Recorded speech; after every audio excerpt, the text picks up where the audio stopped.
Okay, so this morning we're going to switch gears a little bit. So the sort of plan for the week, right, is that the first half, your first group of teachings, we just dwelt in the scripture a little bit. We didn't draw a ton of applications. I tried to give you guys a grounding in what's the problem, and to give you a heart and a desire to see something different come to pass in the earth. Okay? That you would have it really on your heart, heavy on your heart, to see a different kind of community built, okay, than what's typical in our culture. Okay? Now we're going to change gears and we're going to examine some specific ways that we can practically address the problems in our culture, okay, in the way that we build. Okay, so I have 1, 2, 3, 4, 5, 6, 7 areas. Okay, so over here we have what's typical in a programmed organization, and here we have what we can do instead. Okay, and these are specific practical ways that in our life together, the way that we've chosen to organize, we have actually already addressed these problems. Okay, now before I get started, one thing I want to be super clear on, okay, is that we here at Lexington Christian Fellowship do not think that we've figured it all out, or that we've addressed all the problems. Okay, here are 7 specific areas where we believe we've received, or just we've decided to do things a little bit differently. But there's probably 100 other ways that you guys, in your coming generation, need to go further than we've gone already. Okay. Furthermore, we don't think that the way that we've chosen to address some of these problems is the only way that they could be addressed. Okay? There might be other communities who choose to do it differently. Okay? So we certainly don't think that we're the only show on the block, that we're the only church in Lexington that has any hope, okay, or that we're God's special chosen people and we're doing it all perfectly. Okay? The idea is for you guys to get a sense of why we do some particular things in this community. Okay, does that make sense? So don't get haughty, don't get prideful, don't get complacent and think, okay, great, all the hard work's already been done. Okay, so let's go through it. Okay, first, one of the things we talked about on Monday morning is that if you are running an institution, okay, you have a church organization, you have professional ministers, okay, and the people in the congregation don't do the work of the ministry. That's what they pay the ministers for, okay, so they come to church Sunday mornings and they want a professional to minister to them. Okay? And these people should be qualified like any other professional. Okay? That is, they should have a degree from an institution. Okay? We talked about this, so I'm not going into detail here because we talked about money. Okay? So what's our response? What do we do differently? We say, hey, let's qualify our leaders by looking at spiritual maturity. Okay? So along the way there's going to be some scriptures here that you guys can read. I'm not going to go into them this morning, but maybe you can read them during your Bible study time. Okay? There are lists of qualifications for the elders in a community that Paul gives in Timothy and in Titus. Okay? So our thought is, hey, maybe we should really pay attention to those passages. Maybe we should take those qualifications and actually make sure that a person meets them. Okay? Things like he's not a drunk. He doesn't get into fights. He is able to teach the word. Okay? Here's a really hard one that is widely ignored in our culture. He's the husband of one wife. Okay? He's married and just to one woman. Not this kind of, well, I'm on my sixth wife now. Why? Because that says something about a person's spiritual maturity. The ability to commit to one woman and stick with her. It says something about who you are. It says something about your character. And if you're able to commit and be faithful to a single woman in your marriage, that's probably going to transfer over in your character towards the church. If you're not cheating on this woman, likely you're probably not the kind of person who's going to cheat on the church. Right? Has believing children. Paul says that an elder should have children that are believers. Okay? Why? Because, he says, your ability to raise your own children and maintain those relationships and pass on the gospel to them says something about your character. Says something about your spiritual maturity. Here's something that doesn't get preached a lot. It actually says something about the attractiveness of your spiritual life. Okay?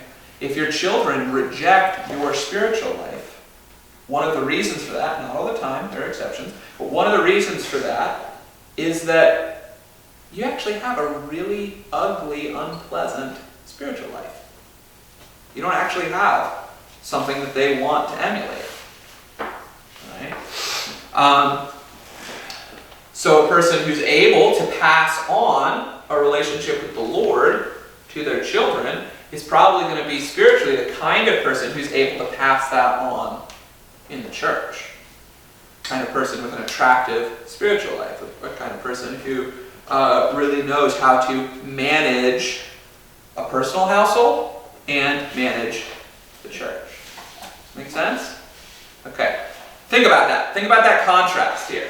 The difference between qualifying your leaders through spiritual maturity versus qualifying them with a seminary degree. Okay? How would we know whether somebody has spiritual maturity or not? What do you think?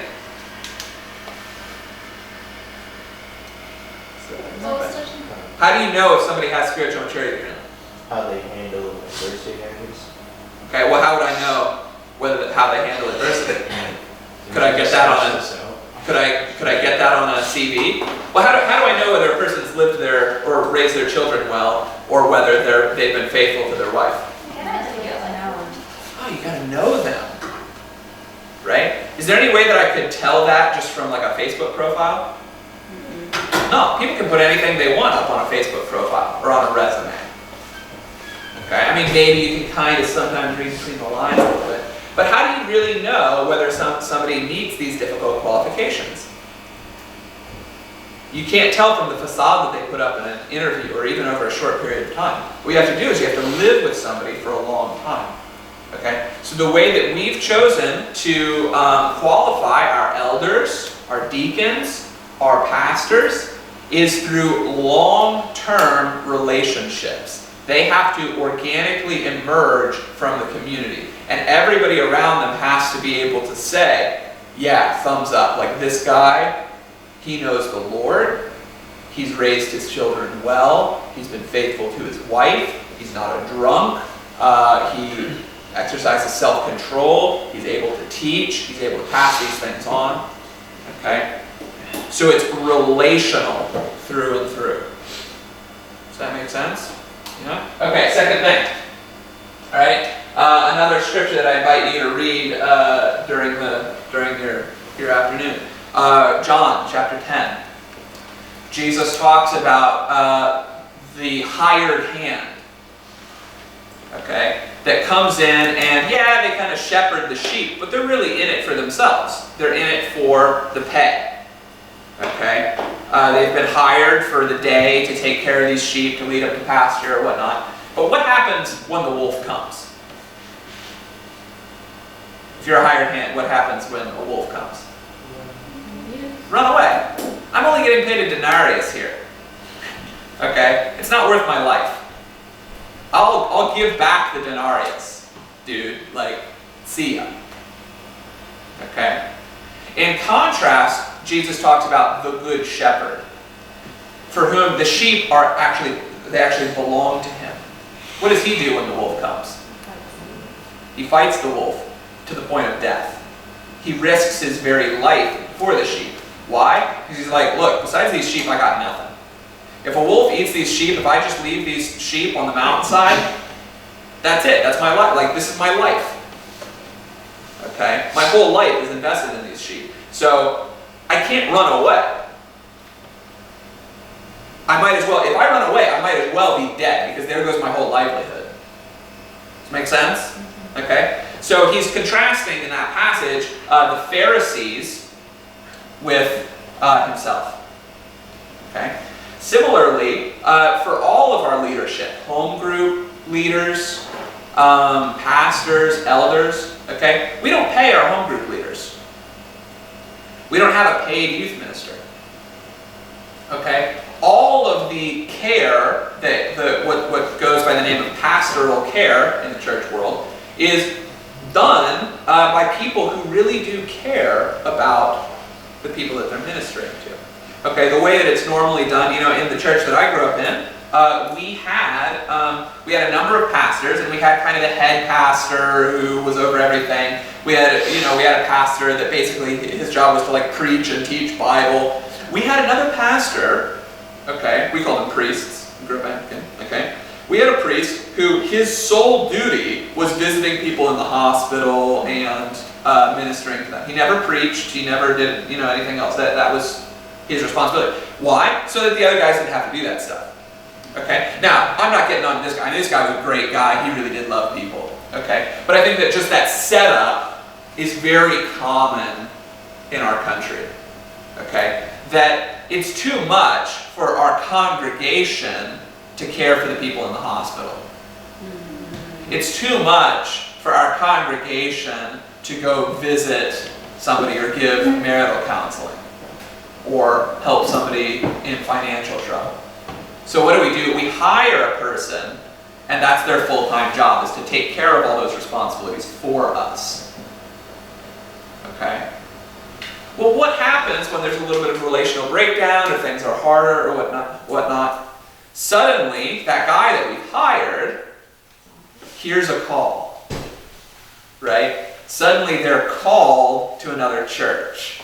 It's very mysterious how this happens, okay? Somehow God only calls people when things get tough. You ever notice that? That God's call on a person's life to, I'm now called to this new church. That only happens when things get tough. Right? So instead, we have a different mentality. Okay? We have shepherds. Okay? And I intentionally put up there a sort of a tricky phrase, gifted shepherd. You might think a shepherd that has been given gifts. They're very intelligent, they're very good at teaching, they're very charismatic. No. I mean a shepherd who has been gifted. He's been given to the body. Okay, it says in Ephesians 4,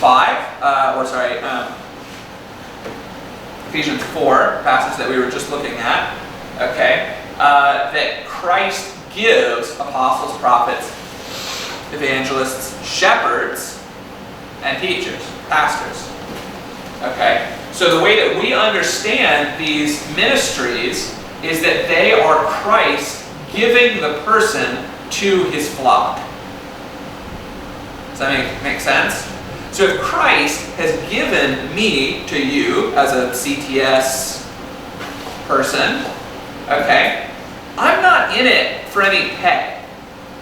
Okay, I'm not in it because this is my job. I'm in it because my Lord Jesus Christ gave my whole being to you as individuals as a gift. Okay? Does that make sense? And similarly with all the functions that we do as a church. Okay? We don't have somebody who's paid to go visit the sick. We might have somebody who that's their ministry, but the way we would understand it is that our Lord Jesus Christ gave that person to the sick. We didn't hire them to take over a responsibility for us. Make sense? You get it? Yeah? And we do pay our pastors, by the way, right? There's nothing wrong with remunerating people for work that they've done. Okay, we're freeing them up financially so that they can do more. So this is not, don't confuse this, is not a teaching against paying people. But it's a teaching against a certain kind of mentality. The mentality that says, I'm here for the pay, and when things get tough, I'm going to leave. Rather than the mentality that says, I've been given to the church by the Lord Jesus Christ. And it's not up to me to just take off when the wolves come. Alright? Third one. Alright, a lot of the way church is built in this country, we talked about, is centered around meetings that you show up to. Okay? It's very common that you'll have a number of families that only come to church on Sunday morning. Right? Go to church on Sunday morning. And the rest of the time, they have different circles of friends. They have different, they go to the Rotary Club, and they've got business friends and a country club, and they have a number of things to do, but they're good Christian people, so they go to church on Sunday morning. Okay? So what that does is in the mind of that person, in their life, okay, the church is just a meeting, amongst other different meetings, that they go to. It's a club. Okay? And typically, in many churches, there's a small core of people that do more than that. Okay, you might have a church of, say, 500 people, and out of that 500 people, you've got a couple families, say 20 people, that really, do more together outside of Sunday morning. Okay, so you kind of have that inner group, and then a large number of people that are outside of that inner group. For one thing, that causes kind of a clique mentality. Okay, we're kind of the in group, right? And then there's all those people out there. But for another thing, it really makes the whole life of the church center around putting on that meeting, programming that meeting. Okay? So what do we do instead? Okay? We've decided to say, no. Our church is life on life. Our church goes on throughout the week in our relationships. That's church for us. And we come together on Saturday nights to worship. Great, that's fun. Okay? But that's not the centerpiece of our community. Okay? So a simple example of how we've chosen to organize, we don't have church membership.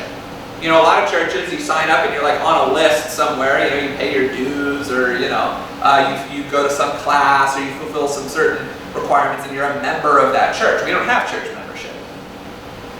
Okay? The way that you become a, quote, member of Lexington Christian Fellowship is you participate in the community life. And if you're participating, you're a member. That's it. That's all there is to it. Okay?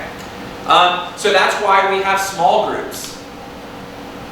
Okay? We were doing small group before it was cool.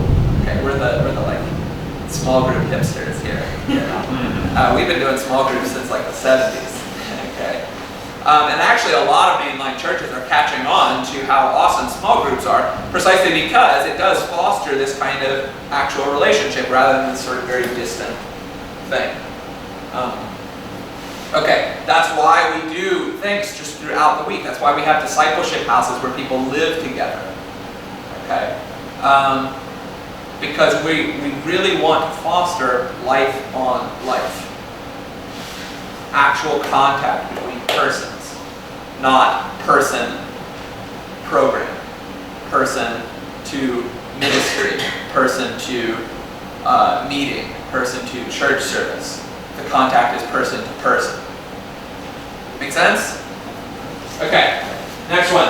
A lot of churches, okay, you've got parents that are frustrated with their children.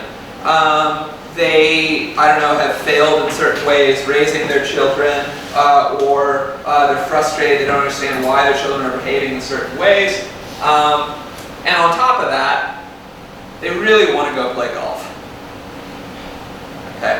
In a lot of families, you have two-income households, so both parents are working a lot of the time. You know, and then evening comes around, they got to spend time with each other, or spend time on their hobbies. Okay. And so the children, well, actually, for a lot of these families, it's only one child. Okay. Because a lot of family life in America today has centered around the success of the parents and their career rather than the real purpose of family, which is to raise children. Okay? So you've got a child, maybe two children, and the parents feel guilty because the child isn't being raised spiritually, and they feel helpless because a lot of times they don't know how to raise a child spiritually or pour into their spiritual life. Okay? So what do? Well, you follow the model of every other area of church life. You hire somebody to do your job. You hire somebody to fulfill the responsibility that you ought to have had.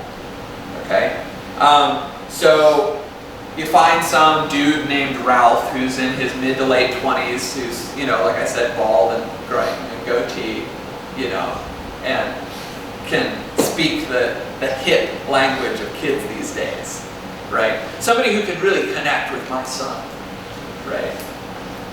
And you sort of push your kid out the door on Sunday evenings or Wednesday evenings or whenever you have a youth group, and you let that guy with the goatee babysit your kids and fulfill your responsibility as a parent to spiritually nurture and foster your child. You let him do it.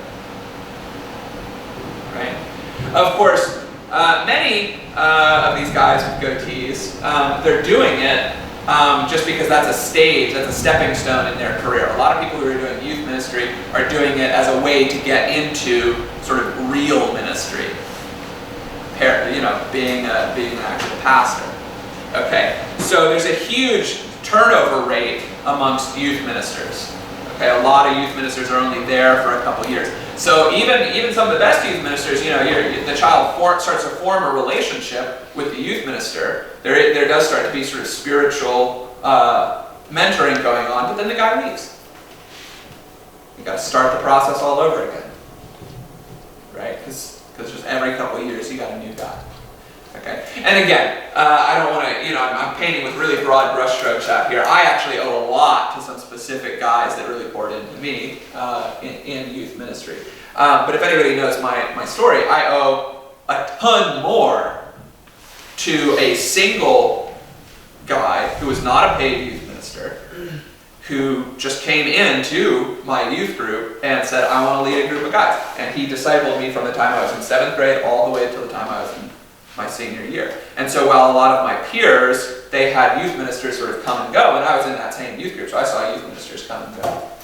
Okay? I had this anchor point. I had a guy who was pouring into me. It made all the difference in my spiritual life. Okay? So how are we going to do things differently? Well, we understand from the scriptures, you know, did you guys know that there's no mention of youth ministers in the Bible? What? It's not there. Yeah. If you go and you look go look for scriptures about child raising. It talks about fathers. It talks a lot about fathers. Okay? And that's the number one thing in our country, the sort of the rise of this youth culture comes in large part because fathers have abdicated their responsibility to be fathers. Okay? And so we have said as a community, we're not going to let that happen. We're going to give it to the fathers to take responsibility for the youth. So we don't have a youth minister. We're not going to hire a guy. If you've got a son, if you've got a daughter, it's your responsibility. You do it. Okay? Now, what about people who, for whatever reason, they're part of our community, but they've lost their father, or their fathers are absentee? So much the better. Okay? that's a great opportunity for our fathers to really exercise the father heart of God and not just be fathers to their own children, but to take on more responsibility, to be fathers to more children, and to pour themselves out spiritually to the growth of other people. Do you guys see the difference in mindset? Okay, the mindset is not, how can I hire a guy to take care of my responsibilities so that I can do as little as possible and go play golf? The mindset is, how can I take care of my own kids and then some? How can I take responsibility for my own and then go the extra mile and take more responsibility and care for kids that even aren't my own? Okay, big difference in attitude, big difference in mindset. Okay. A lot of churches, because again, they're a program, they're an institution, they're an organization that functions a lot like a business, okay? And because it's centered around that Sunday morning meeting, okay, they have goals as a community. And what are the goals? The goal is to fill the pews with as many warm bodies as possible. Okay, so you have meetings in church life about, okay, how are we going to run this thing? How are we going to advertise in such a way that it draws the most people? What sorts of signs are we going to put out front in front of our church that's going to draw the most people in? What's the sermon series going to do to be, this month that's really going to attract and draw in the most people? Okay, numbers. Okay, a lot of pastors in this country, they sort of measure their success by the numbers in their church. And if you get in a pastor's meeting, a lot of pastors will sort of compare themselves to each other, and sometimes more subtly and sometimes more overtly. Okay, the comparison is, oh, I see, you got 200 people in your church. Well, we had 600 show up on Sunday. Okay, and it's a numbers game. Okay, when it becomes a numbers game, you do everything in your power to get as big as possible, and you organize things in order to get as big as possible, and you have fundraising campaigns to build bigger sanctuaries so that you can be as big as possible. Okay, does this make sense? Okay, so what happens when that's going on is that the people in the pews are treated like numbers. They're treated just as a unit. Okay? And if I'm a pastor, we'll have a different teaching on this. I have a teaching, I think it's on maybe Thursday night, the levels of concentric levels of relationship. Okay? Psychologically, there's been many studies done on this. Jesus bears this out, as we're going to talk about, but there's also been modern studies of this. Psychologically, a human being cannot really relate to and know more than about 120 people. Okay, so if you're the pastor of a church with 600 people, I can guarantee that you are not individually caring for all 600 of those people. There's no way to do it. So what do? Delegate. Hire somebody. You delegate.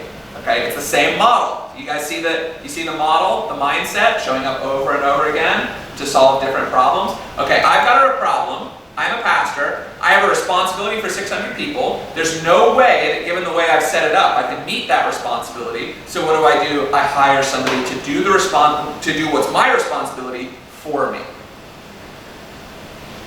Okay, you see how this works? Okay, so you hire sort of sub-pastors, and you delegate it off. And you give the youth to this person, and you give the singles to this person, and you give the recovering drug addicts to this person. Okay? And then you can go to golf. Okay. So what are we going to do? What do we do differently? We actually intentionally split on purpose. Okay. Whoa. This is anathema if your goal is to get as big as possible. What? Things are just starting to take off. You're just starting to get big, and you're split. Okay. So when we get up to about 200 people, we say, hey, it's about time for us to plant out a new church. Now, why would we do that? First, we do that so that we can maintain real life together rather than meetings. Okay, you see, one of the reasons why you get a meeting-centered church rather than a life-together church is because when you show up to those meetings, there's 600 people there. And since there's no possible way for you to know all 600 people, you're a face in the crowd. And maybe you have your little clique or something, okay? But by and large, you go, you enjoy the meeting, and then you leave. And you have your real relationships outside of that context. But if when you show up, there's only 120 people in that church, you can know all of them. They're your close friends. Okay? So we split intentionally in order to cultivate that atmosphere of real life together. Second reason we do that is so that the pastors can actually fulfill their responsibility as pastors. That a pastor of a church actually realistically can know each and every person in their congregation and actually care for the spiritual needs of each and every person. Okay, does this make sense? Alright. Okay. So what happens when you're part of a meeting at as big as possible church? Okay. The worship comes to more and more and more have the character of show business. It becomes more and more a show, a piece of entertainment. Okay, when I ran sound for my youth group and my church all throughout high school. Okay, they had a pretty big budget devoted to sound equipment. Okay, and the way that my youth minister wanted us to run the youth group meeting on Sunday nights, he came in and he had a set list. You guys know what a set list is? Okay, I also ran sound for a theater. Okay, I'm telling you, the youth group and the way the youth group performance was run was more well-oiled, was more slick, and was better entertainment than just about any of the plays or ballets or concerts I put on in that theater. Okay, our youth group minister, he came in and he had a set list, and it was down to the minute, sometimes down to the second.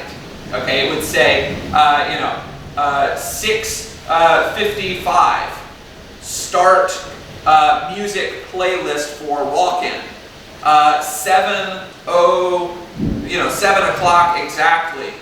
Jimmy goes out with wireless mic 1 from stage left for opening, welcome.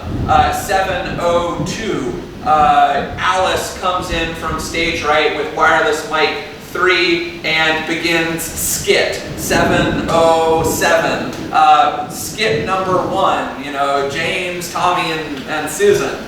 Okay, and so I had to know, which channels to have on at exactly the right time, and they would be muted otherwise, and it was perfectly orchestrated. Perfectly orchestrated. Okay? We had a fog machine.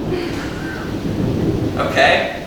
It was a good show. I mean, we had the lights go down, colored lights up on stage, we had a whole set. We had a light board. You guys know what a light board is? Okay, that's where you can actually fade in and out different light sets and stuff. I mean, so we would have the different colors at exactly the right times, keyed to the music. Okay, I actually really liked our soundboard. Anyway, it was a show. It was a performance, and it was a really slick show. Okay, but imagine those teenagers. You come in. You sit for the show, you're entertained, you love it, you have a good time, maybe you have a spiritual experience, you get up, you chat with people next to you for a little bit, and you leave. And you pay that youth minister, and when he's done his 3-year tenure, he's off to seminary so that he can become a real pastor. And most of those kids from that youth group that I knew, they went to secular schools, they got into partying, and you know the rest of the story. Okay? You have a good, entertaining, fun time while you're there, but it makes no lasting spiritual impact on the lives of people. That make sense? Yeah? Okay, so what are we going to do? Rather than have a show, the way we understand what happens on a Saturday night, it's not a performance, it's not entertainment, it's a family getting together around a dinner table. Okay? It's, oh, Solomon, good to see you, man. I haven't seen you all week. Jonah, I saw you last night, but still really great to see you. Right? Because we all know each other. We've all been with each other at multiple times throughout the week. We all know, Joseph, who was in the car accident, this past week, and we've all visited him, in the hospital, and we all care for him. And so we're all around that need. We know that there's this other person over here that has this need, and so we're praying, and we're all aware of it. And we're there to see each other, to interact with each other, and have that time together. No. I'm picking random names to. Wow. So we come on that Saturday night, and we have that family time together, and then out of that family that's together, we lift up our praises to God with one voice. Imagine how pleased God is. Okay? When he looks down and he sees his children living together as a family. Not without relational difficulties. Of course, we got stuff to work out. It's a community. We have things come up, and we're not perfect. But he looks down and he sees people living their lives together, and then out of that life together, singing to him, worshiping him, thanking him, praising him. It's a whole lot different than sort of isolated individuals showing up at a particular time to a designated place to sit in the dark with a show and then singing to him. It's a very different thing. Okay? I actually went to a church here in town, I'm not going to say the name, and while they were passing around the offering, they were singing, the worship team got up and sang the Modest Mouse song. You guys know Modest Mouse? Yeah. I backed my car into a car the other day. He just drove off sometime blocks away. You guys know that song? Got up. It was a really good time. It was a great performance. The guy on the electric guitar was particularly good. Was able to, he had like this little solo that was like really cool. Great sound system, lights. Can you believe that? Anyway, okay. So last one. All right, when you're in sort of a lot of this stuff in church life, we already mentioned this on Monday morning, but it really is about, okay, you go out and you pick your ministry.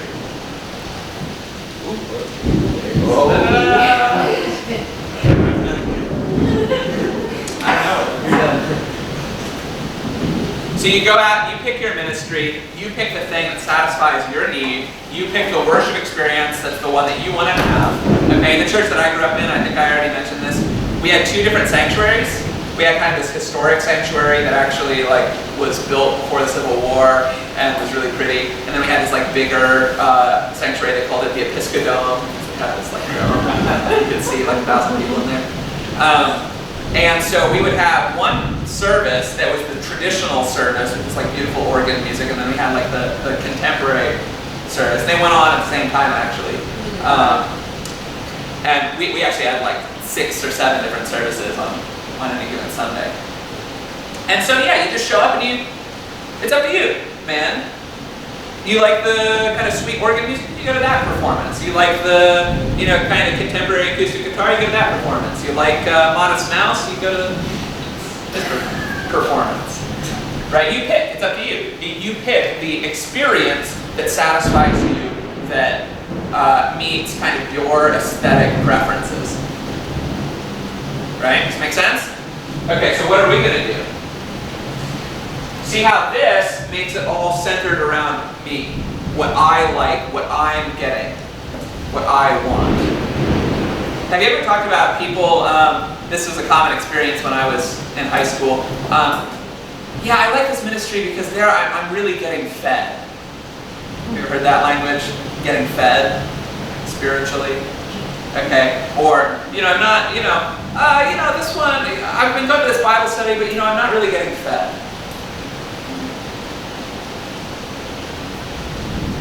Okay. How are we going to do it differently? Well, we say we're going to give a call to give your life, to die to yourself, and orient your entire posture about how can I give, how can I feed others. Imagine somebody coming to you and saying, yeah, I was going to this Bible study, but I keep just getting fed there, and I don't really have an opportunity to feed others. That would be radical. That would be what it is at. So we say, let him steal no longer, but rather let him labor in order that he might have something to give. Okay? Alright, make sense? So I'm trying here, again, just to paint a contrast between two ways of doing church that comes out of the scriptural heart that we studied in the previous teachings. Okay, we've gotten into some specifics, okay, but I want to be super clear that this does not exhaust the specifics. There's more that we need to do. We are not yet at the place where our church looks the way that Jesus Christ would have it look. Don't get satisfied that, oh yeah, we're doing it so much better than all those churches out there. Another thing that I'll say is, in order to make the contrast as stark as possible, I just talked about typical churches. Usually, if you go to any one individual church, they're actually doing a lot of things right, and they might be doing a couple of these things on the list, in the way that I was just disparaging. Okay, I think you'd probably actually be hard pressed to find a church that's just doing everything wrong. Okay, that's just completely sold out to the culture of our time. Okay, so don't get it into your head to pridefully think that these other churches are like up to devils. You pick any church in town, a lot of them are doing it right. They're doing a lot of things right. And there's a lot of things in our own congregation that we're not doing right yet. Okay? But I'm trying to give you a mindset difference. Okay? So you can switch out of one mindset and switch into another mindset. And so you can give yourself here in this church to building real community. Make sense? Alright, awesome.